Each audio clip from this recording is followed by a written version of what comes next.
You all have Namaste, these. Harshji. Happy Ashtami. Yeah, namaste, Alka. Namaste. Jai Mata Namaste, Di. Hershey. Namaste, namaste, Manju. Om Guru Brahma, Guru Vishnu, Guru Vishnu, Devo Guru Maheshwara, Maheshwara, Guru Sakshat Param. Param Brahma.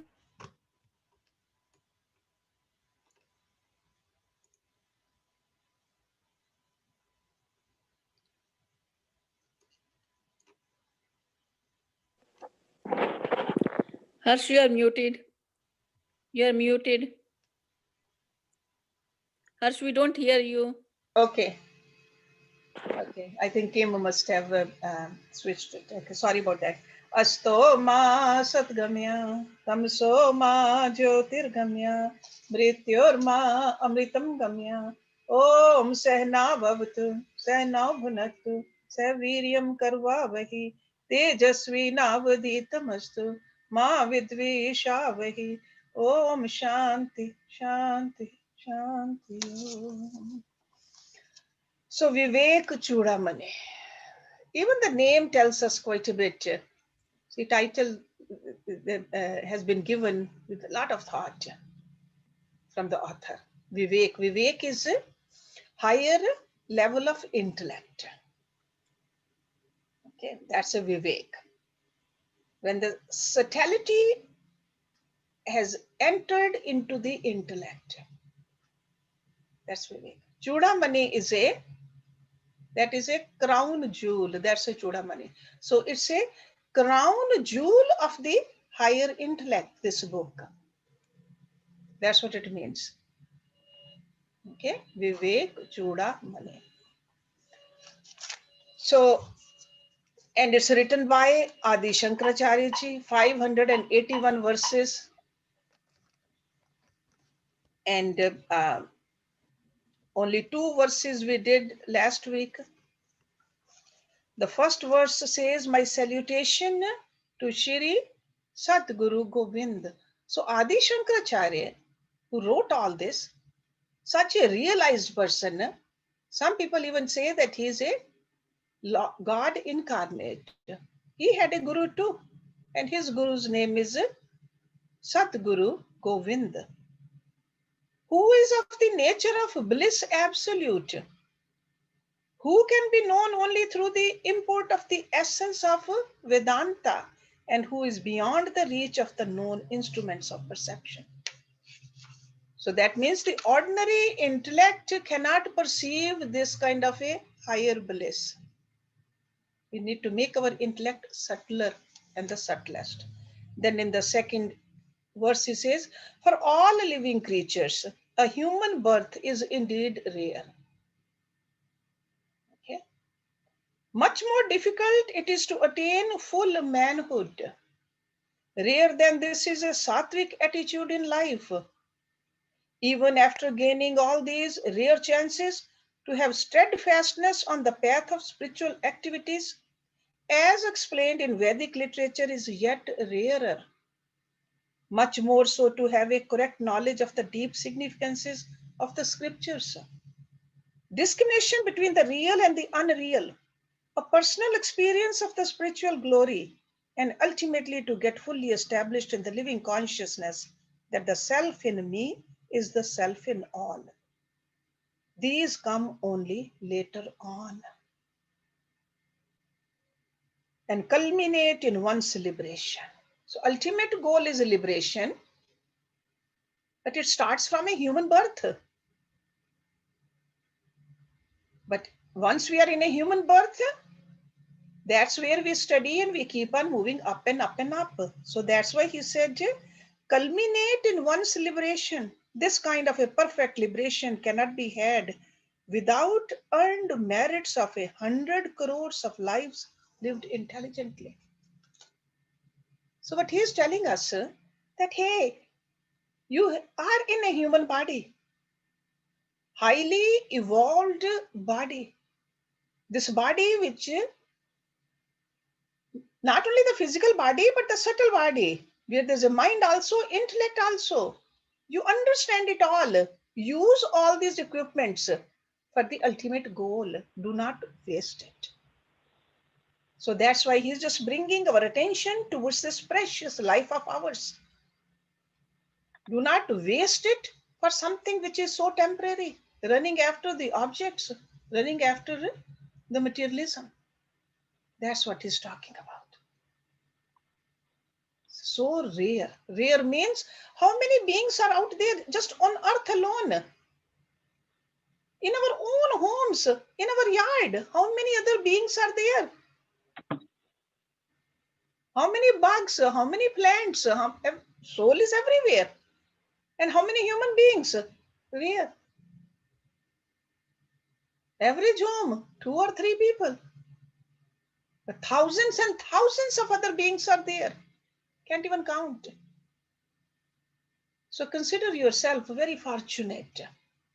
Only as a human being we can evolve up to godhood. So remember that always.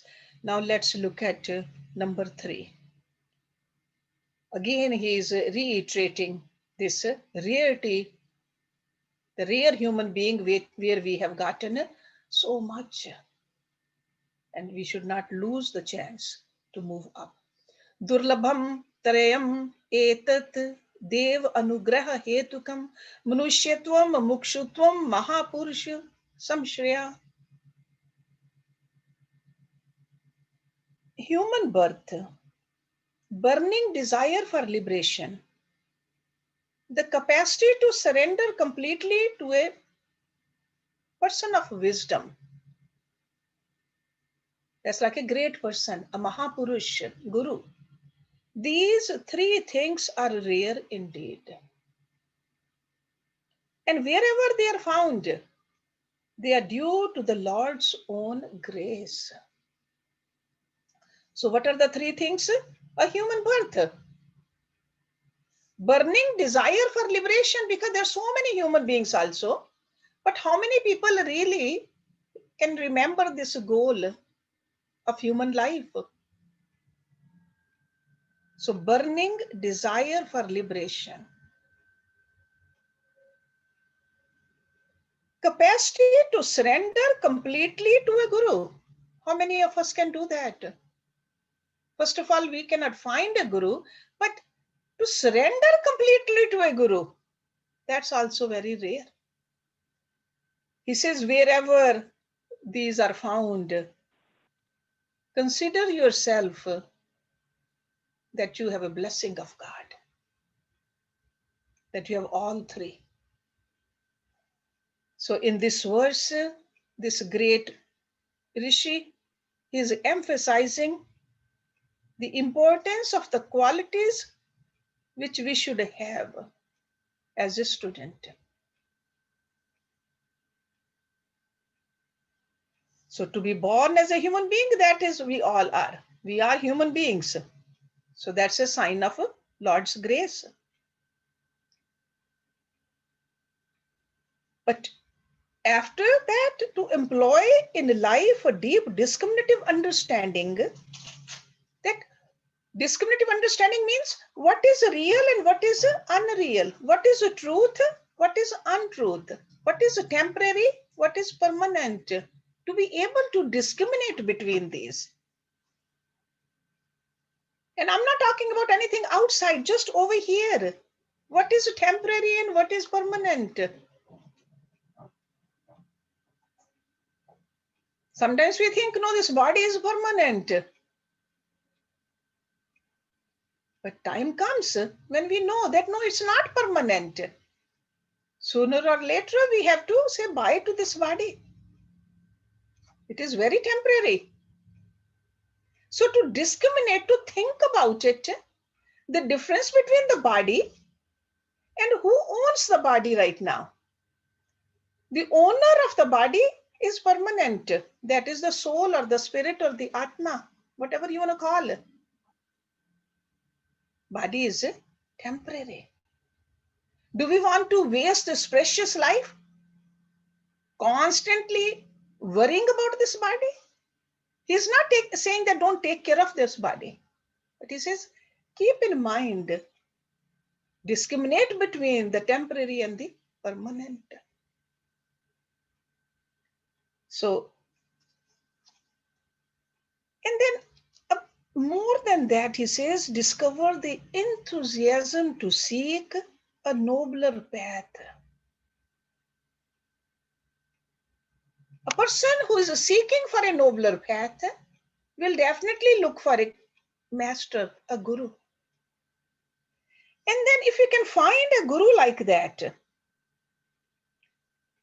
then definitely get the guidance from the guru. See, Mahapurush Samshreya. Samshreya means associated with, connect with. When we are connected with the guru, only then we'll get the guidance from the guru. So we have to be under the umbrella of such a guru. He says, if you have found these three, you are highly blessed. Highly blessed. So Shankaracharya ji is attributing all these three as a grace of Almighty.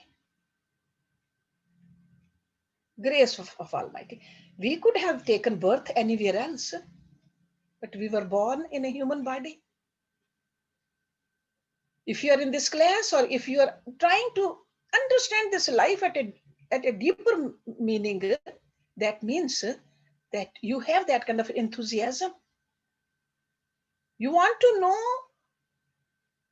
that there is something more to life than just eating and sleeping and procreating and earning and holding. There's a lot more than this. Only then you will pick up something like this and study. So that means you have that grace also.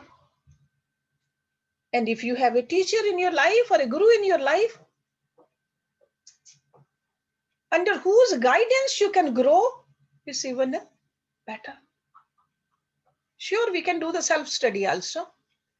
But when we have somebody in our life, from where we get the inspiration, where the questions are being answered, where we get the motivation also, where we can just watch a person who's really walking these truths, not just only the talking, then we are very fortunate. Very fortunate. So this is, he says, the grace of the Almighty. So grace is a sum total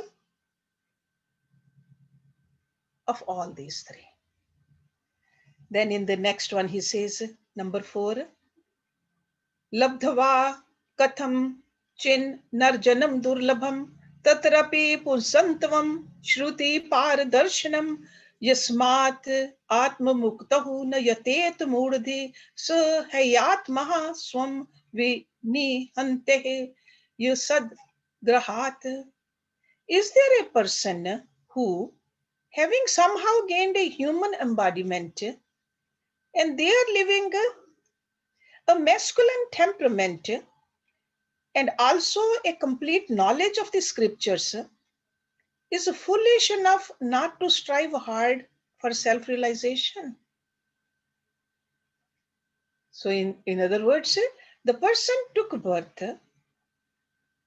and temperament is also where he has the logic and the strength also to work on this, studying the complete scriptures, he says, is foolish enough not to strive hard for self-realization. So after knowing all this and still not striving hard enough for self-realization, he verily commits suicide, clinging to things which are unreal. So he is bringing our attention towards this, that, hey, you started on this path. You are striving for it, but midway you just got tempted by the worldly objects, worldly things, worldly relationships. He says that is almost like a committing a suicide. It's like a destruction. See the last word, vinihanta, that means destruction. You destroyed yourself. Asat grahat. Asat means unreal. You got tempted towards the unreal. So having got such a rare chance, which is called chance in a billions.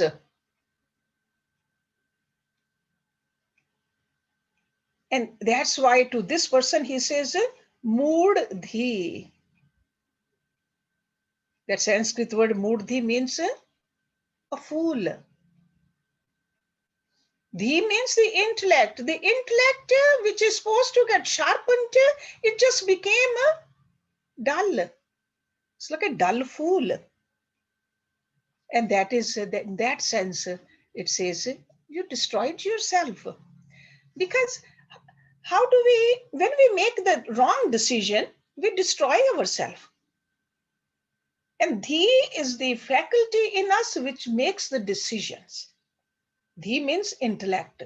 With the intellect, we decide. And intellect decided that no, I want to just run after the materialism. So that's the kind of a Dhi, he says, mood Dhi. So false attachment with the objects of the world only from the point of view of the body and the mind, and forgetting the real nature, which is the Atma and the soul. So forgetting the real and running after the unreal. He says that kind of a person is committing a suicide. In this philosophical term, committing a suicide. Okay? So the fall of the self to the selfish ego is a spiritual suicide, according to Adi Shankaracharya ji. Because there's no real suicide is possible for the Atma. Atma is soul, which is indestructible, which is forever, which is part of God, cannot be destroyed. So there's no suicide for that. It's the suicide of the chance which was given to us to elevate ourselves and we lost it. That's the suicide. It's almost like a young person after entering into a good university, Ivy League university, spent so much money, got the loans also, got parents' money also, worked hard also in up until the high school, then later on gets into a bad company and destroys his life. What will we say? It's a fool. So that is only from the worldly perspective. Over here, it's even a lot bigger than that. After many years of hard work, good deeds, we have come as a human being. And as a human being, we have some understanding of the ultimate goal. And then still we just don't walk on this path. All we do is just waste our life.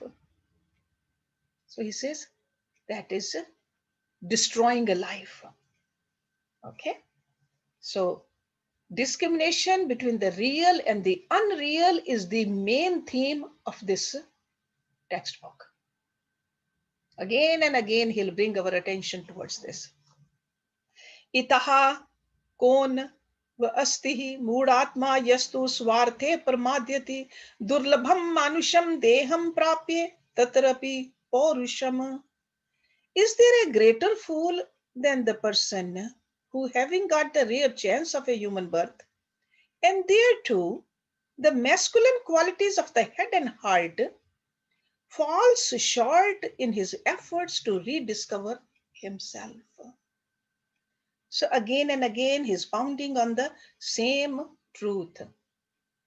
So he says, don't make this mistake. You have waited a long time to be born as a human being, and this kind of a determination. Okay. So countless possibilities of a birth, and we got into a human birth. And do not waste it. Do not lose it. Because we all know that only as a human being, we can really evolve ourselves. A dog cannot, a cat cannot, a bug cannot, a tree cannot. Only as a human being, we have an intellect which is so subtle, which can discriminate. So that's why he said there can never be a greater fool than the one who, being blessed with a human birth and the necessary mental and intellectual capacities, does not intelligently invest them for the higher purpose. So in nutshell, that's what he's talking about. So by repeating it again and again, he just wants to make sure that we get it. Okay. Then number 6. Vadantu shastrani yajantu devan kurvantu karmani bhajantu devatah atam eke bodhen vin api mukti na siddhyati brahm shat anter api.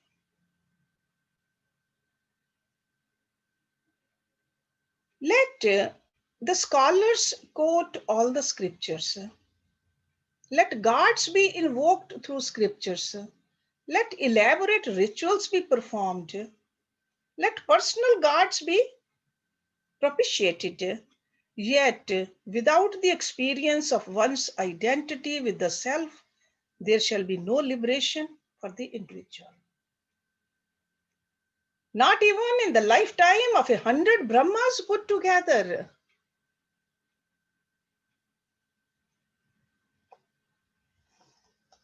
Over here, what he is trying to tell us, that when we go to a guru, when we reach at the feet of the guru, when we enter in the school of a guru, we have already done all these which he mentioned in the first 2 verses. Because we need to train ourselves first. See, these are the requirements to enter into this high level of studies. And these are the various methods to discipline ourselves. Study of the scriptures. Some kind of a scripture should be studied even before we come to a guru.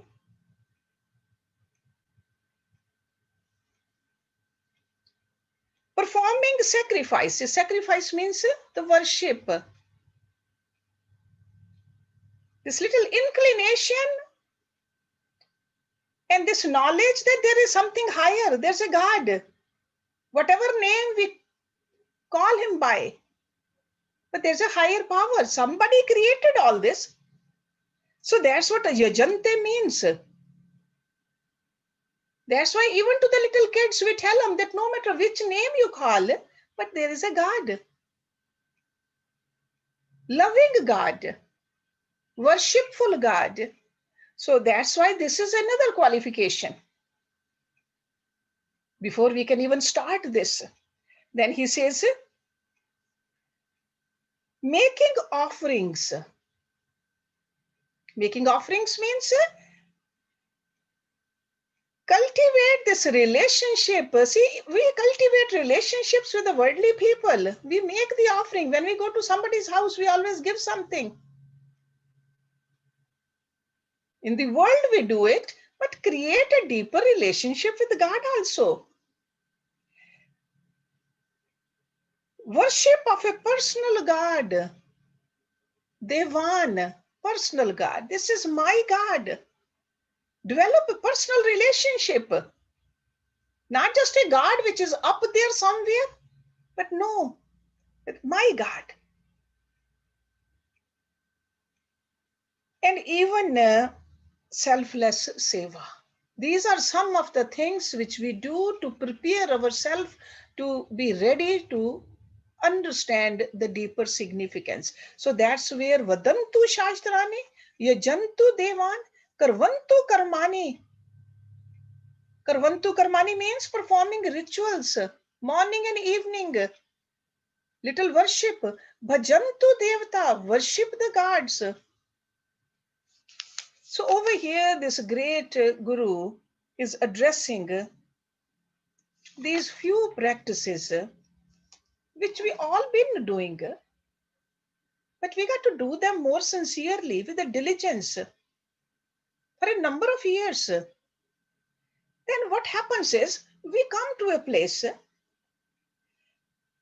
we see our little limitation, we feel little dissatisfaction, and we rush towards the feet of a guru. You say, this is not enough for me. I have done all that. I have created a discipline in my life. I have studied enough also, but it's not enough for me. There must be something more to it. So he says in the next verse, in the third line and the fourth line, he says, you feel that without the experience of one's identity with the self, that you did not identify, you did all that, but you did not identify yourself yet. He says there cannot be a liberation for this kind of a person yet. So he's not condemning the rituals or the worships or the selfless service. He says those were all to prepare yourself. Those are like preparation or preliminary things which we need to do. And then in the last line, he says, the liberation cannot be attained. This highest goal of life cannot be attained if we just keep on doing only these. Even if you come countless times as a human being. That's why he says, not even in the lifetime of 100 Brahmas put together. And we all know that Brahma's lifespan is so long. And if we can multiply with that 100, it's like a countless lifetimes. So that means in order to go out of this cycle, we got to find the tangent. And who shows us the tangent? He says the Guru does. That was he's talking about over here. So we did all the preparation. We are ready for it. Now we got to move forward. Amritvasya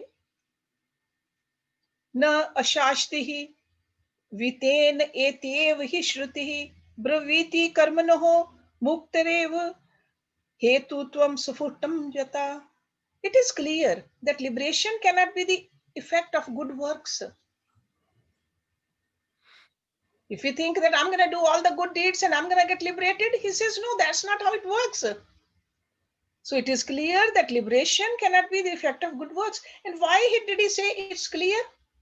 Because scriptures talk like that. If we really study the primary scriptures, you'll find out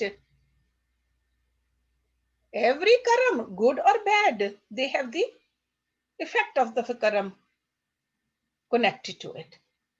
Okay, good karam, good action, good result. Bad actions, bad result. But they both bind us. It's just like whether we are bound by a gold chain or a iron chain, bondage is there. So in that sense, he says, it is clear that liberation cannot be the effect of good works. For Shruti herself declares that. Shruti means the scriptures. So you have studied the scriptures. Goal is liberation. Liberation cannot be attained just from the karmas alone. There is no hope for immortality by means of wealth. See, viteen iti ev. We cannot buy liberation. We cannot earn liberation with the good deeds. So because first of all, amritvam, that means immortality. That is, we got to remember that this is the goal. All the Upanishads translate that. Amritatvam as immortality, goal of life. So it's promised by the Shrutis. It's a perfection that can be lived here and now. It's not after death. It's right here and now. And he says, this is the goal and it cannot be bought. That's what vit means over here. Another way we can understand this immortality is continuously experiencing the peace and the tranquility. That is also immortality. Because peace and tranquility, where is it coming from? The Atma. And more we are in connection with that, more and more liberated we feel. So this endless peace cannot be gained, he says, through the wealth of the, it could be a wealth of the even sense objects.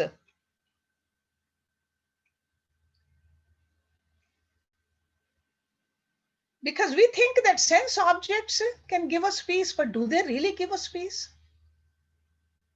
We got to think about it. So no number of sense objects, and they could be very high quality of sense objects, still they cannot give us the peace. They cannot by themselves take us to that mental poise. That's what this great Acharya is telling us. Because not just this Acharya, all the Acharyas, all the great rishis, all the sages, irrespective of their philosophical beliefs, accept this declaration. If they all are saying it, there must be some truth to it. That worldly wealth cannot give us that ultimate peace, which is our birthright. So that's why he is going to tell us, what do we really need to do? It's our right to be content. It's our right to be happy. But where do we get it? That's what we need to understand.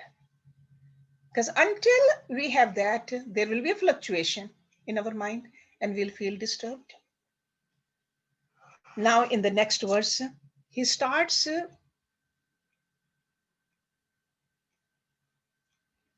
tell us what are the means of this. How do we really get it? Atau vimuktehe paryatet vidwan sanyast bahe artham sukh sapriha san santam mahantam sam upetye deshikam ten upadishtah arth samahit atmaha. Therefore, see, in connection, this whenever there's a word therefore, ata means therefore. So whenever it is, that means whatever was said earlier, now I'm going to tell you what to do. Therefore, the learned seeker. See, from here we can see that the seeker, the seeking has to be there, that I want to know more.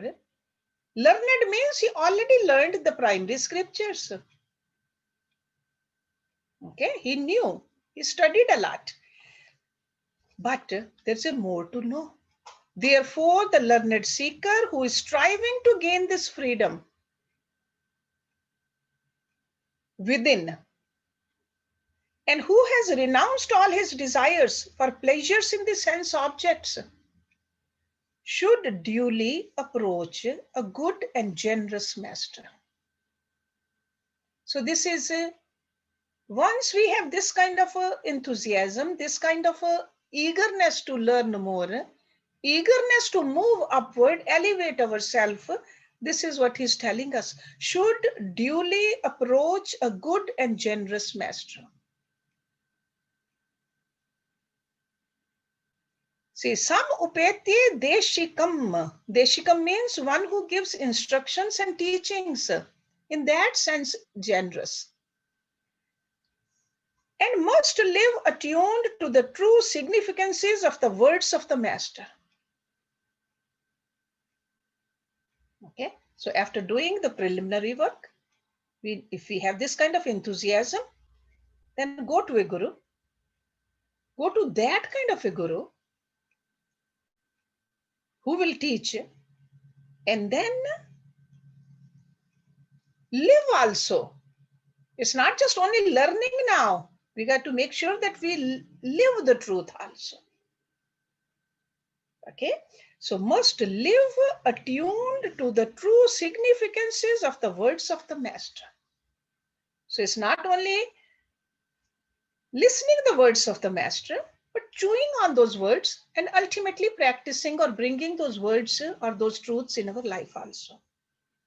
So this is a very positive declaration of what exactly a seeker should do in order to be established on this path. He's not just leaving us in the midstream, because he did tell us that if you are as a human being, you have this inkling in you which is so strong to move forward. So now what to do?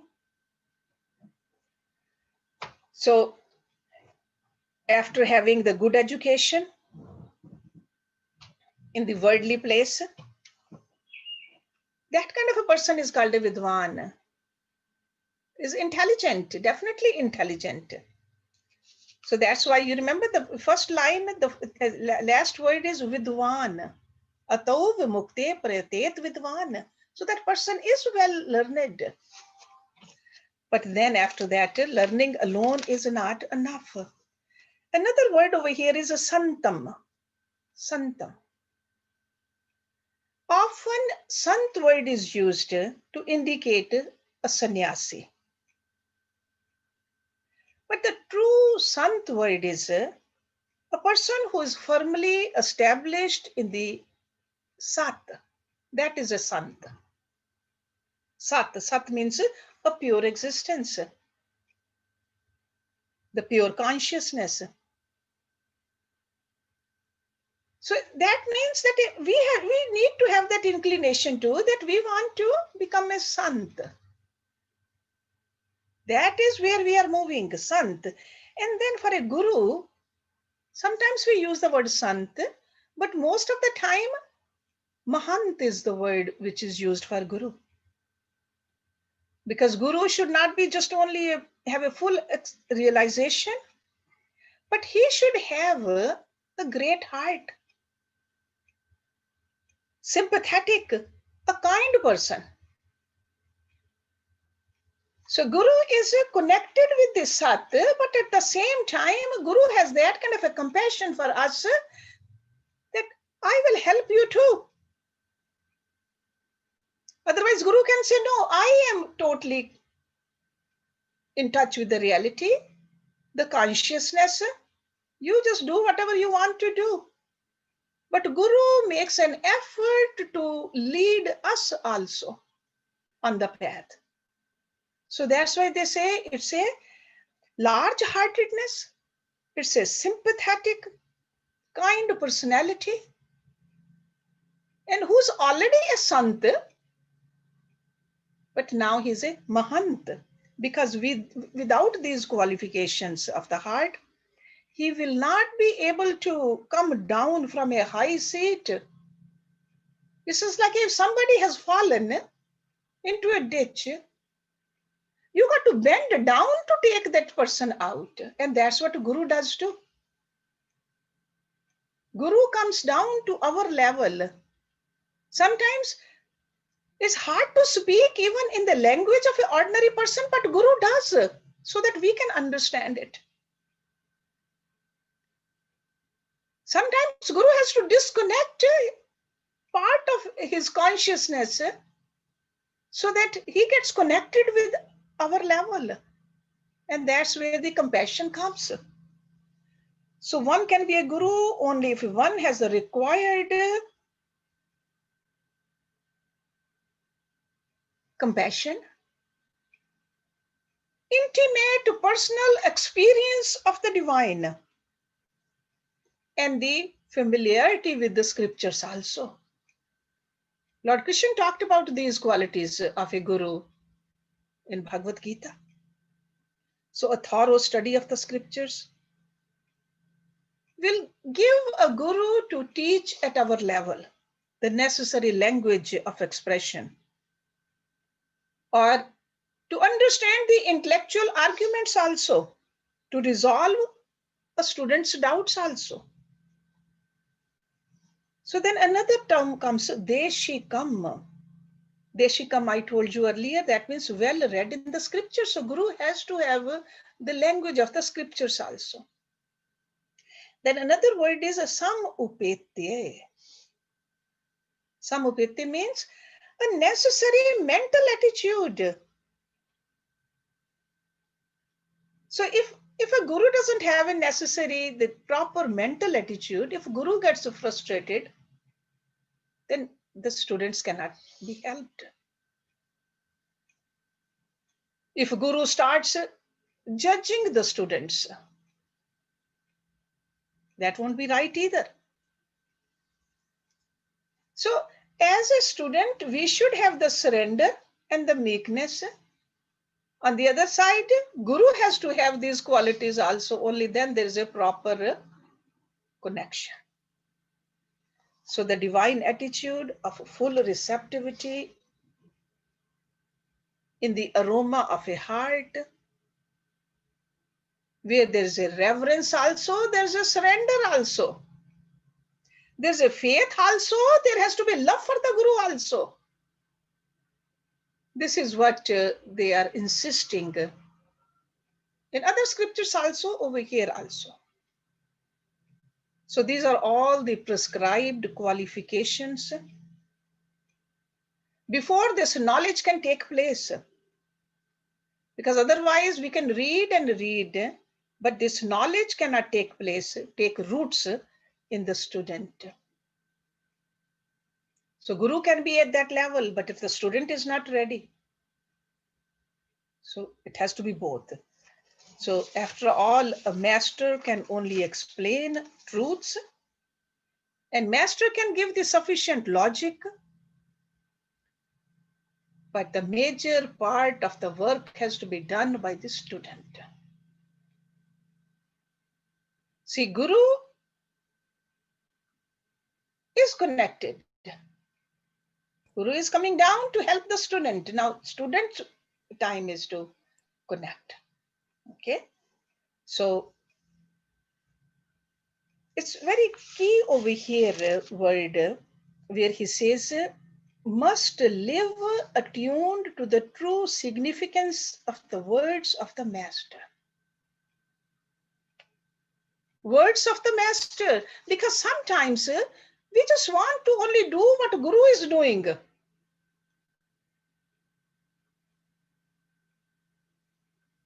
So we try to follow what the master did, not what he said. Because sometimes what master is doing, maybe it's not, we cannot really comprehend yet. Pay attention to what master is saying. That's what Shankaracharya is saying here. So very definitely he's pointing out that we should follow what he says. Because what Guru is doing, we cannot comprehend yet. It could be too deep for us to even understand it yet. Okay? So it's a very deep import over here in this verse. So if you have any question, you can ask right now. Otherwise, I can do one more verse. Otherwise, I'll just stop it here and we can discuss if you have any question. So this particular scripture gives us a lot more detail. That's why there's a repetition also. First few verses we see again and again the same thing. But Adi Shankaracharya is really making us understand the deep imports of this truth. Yes, Jonathan? Can't hear you. Sujata has a question. Oh, Sujata has a question. Okay, Sujata. Hershji, I wanted to know which part of this verse says, pay attention to the words of the Guru. Is there a particular section that? Yes, it says the last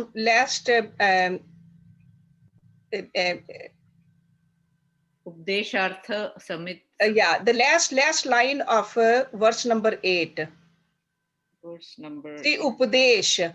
Okay. Okay. So Upadesh, then Artham Samahit Atma. That really means the last whole line means with a mind which is concentrated on the meaning of his teachings. Upadesh jo ki hai, not what is doing, but what is telling you. not his actions. Yes. Okay. Got it? Yes, I got it. Thank Yeah, you. the last line Okay. All right. of verse number 8. But Anybody we're else?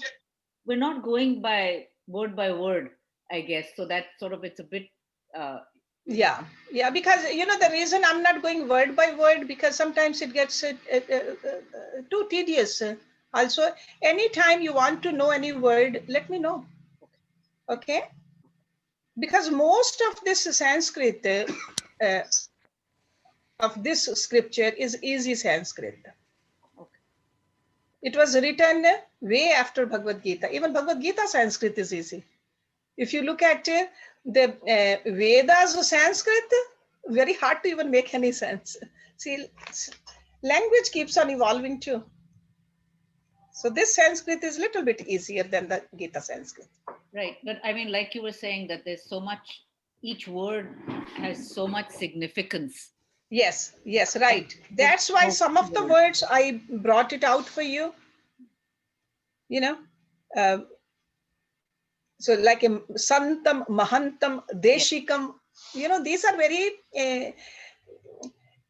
full of meaning, these words. Yeah. Thank you. Yeah. Anybody else? So, but the reason I finished so many verses today, because there is a same message being repeated in almost all the verses. So we got to understand that the deeper message which is giving it to us. Deeper message is, sure, you have lived a life, sure, you have learned a lot, but now try to focus on the real goal of life while taking care of the other duties. It's not that we should not do our duties in this physical world. Do the duties, but now pay more attention to the ultimate goal, to know yourself. And this liberation he talks about, liberation is not after leaving this body. This liberation we can attain while living in this body. Okay? So he's basically talking about the Jivan Mukta, So the liberation while living. Just to clarify, liberation can only be obtained while living in this body. Yes, definitely. There's no way we have to be born to be liberated. Yes. Yeah, definitely. We got to, right now, and liberation also has many stages. Okay, I mean, we are definitely liberated from a lot of things. And we feel the positive effect of that also. Okay, so we got to just move higher and higher and higher on this path. Yes, Jonathan. Or in other words, we can say that if we are not born, we are liberated. Not necessarily. Okay. Or we have to be born in human body. From a human body, we can liberate only. But if you are born in a dog's body, then they cannot understand this. Okay. Dogs, cats, other animals, they live according to their instincts. Okay, they are not liberated. Okay, this liberation we can feel only from this human body. Mind. Yeah. Yes, Jonathan. Manjula Malhotra has a question. Yes, she needs to unmute. Namaste, Hershey. So you said, so do not, live truly attuned to the words of the master. Try to follow what master did, not what the master says. What does that mean? Yeah. So what the master did, not what master said. Yeah, why? Yeah. What does that because mean? Sometimes a master can do things and we really don't understand why he did it. Okay, and we try to copy the master. Okay. I see. See, for example, master could be a active meditator. Yeah. Walking and talking and all the time connected. Yeah. We don't see our master sitting down and meditating. We say master doesn't meditate. We don't need to meditate either. Okay. But master tells us you should meditate. Mm-hmm. Okay, understood. Because master knows that we need that passive meditation in order to convert the passive into the active meditation. Mm-hmm. Okay, so because instructions are different for different students also. Okay. See, it's like it all depends where we are. Sometimes a master is speaking to the kindergartners level because the students are kindergartners. And sometimes it could be at a PhD level. So we got to pay attention to the words of the master. But follow the actions of the master. Right? Manjula, no. It's No. follow the words, not Follow the words. That's what he's saying. Follow the words. Yeah. Get inspired from the actions, but follow the words also. No, but no. The sentence was the other way around. That's why it's No, confusing. sentence was we Yes. find that we try to follow what the master did, Yes. not what he said. Yeah. Because that's what we do most of the time. Oh, that's what we do most of the That's time. what we do. And over here, what he's pointing out, that we have nothing to do with what the master does. Oh. That's what he's telling us. He says, what master says, what guru is saying, pay attention to that. Do not get confused what he does. Okay. So, okay. Yeah, sorry to confuse you guys, but this is what Right. what Adi Shankaracharya's point is here from this verse. Okay, because sometimes we blindly try to copy the master. Don't do it blindly. So it's do not try to follow Yes. what the master did. Yeah, it's not that we should not follow completely. Yeah. Okay. So Yeah, do but not. with a proper understanding, sure, we should follow also. But sometimes master could be acting from a higher level, and we haven't reached there yet. Okay. Yeah, that's why I was wondering that. Yeah. No, I can see where the confusion is coming from. It didn't make sense. Yes. Yeah. Yes. Sure. Thank you. Yeah. Yes, Jonathan. Urmil has a question as well. Yes, Urmil. Good morning, Harji. Good morning. I found my books and I found all my notes last night from a box, which I'm good student. And I was happy with my notes. Very, very nicely. Okay, all right. But I had to resolve this issue of mood and a fool. So I did a lot of research. Okay. Which I want to share with all. Okay, so sure. Mood is a fool, an idiot, a buffoon, or a dunce.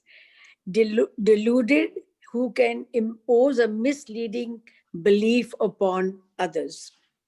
But the delusional is a real insult. It's offensive word. He is drugged by materialism. He is foolish.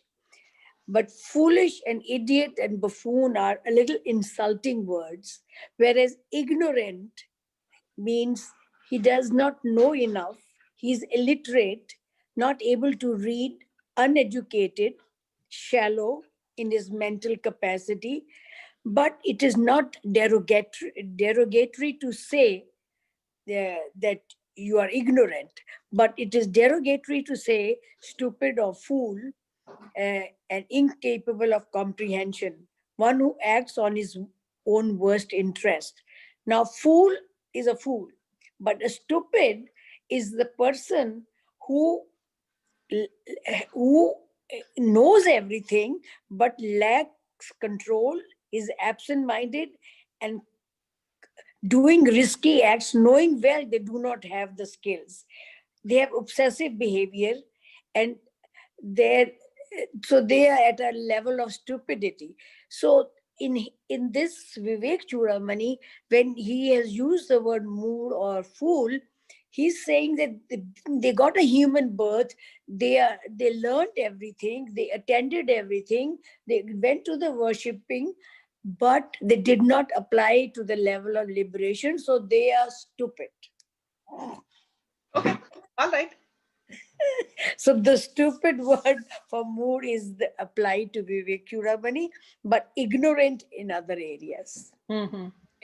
Literally, I went crazy looking for all the different Yeah, I know. meanings. You just love to dissect these words. That's good. That's good. Thank you for doing the research for us. But the thing is that we don't want to stay stupid or a fool or ignorant. After practicing all this, we want to Yeah, we have to be above all move that. upward, right? So Yeah. anyway, thank you very much. So we'll start from verse number 9. So Manny, if you can just play some tune for us so that we can end this class. We still have a couple of minutes left. So, and then do study, and then next week before the class. Yeah. Yeah.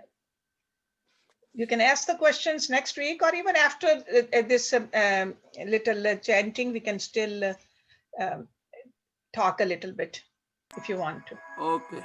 Okay, now you can hear. Thank you.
Thank you very much, Manny. Thank you.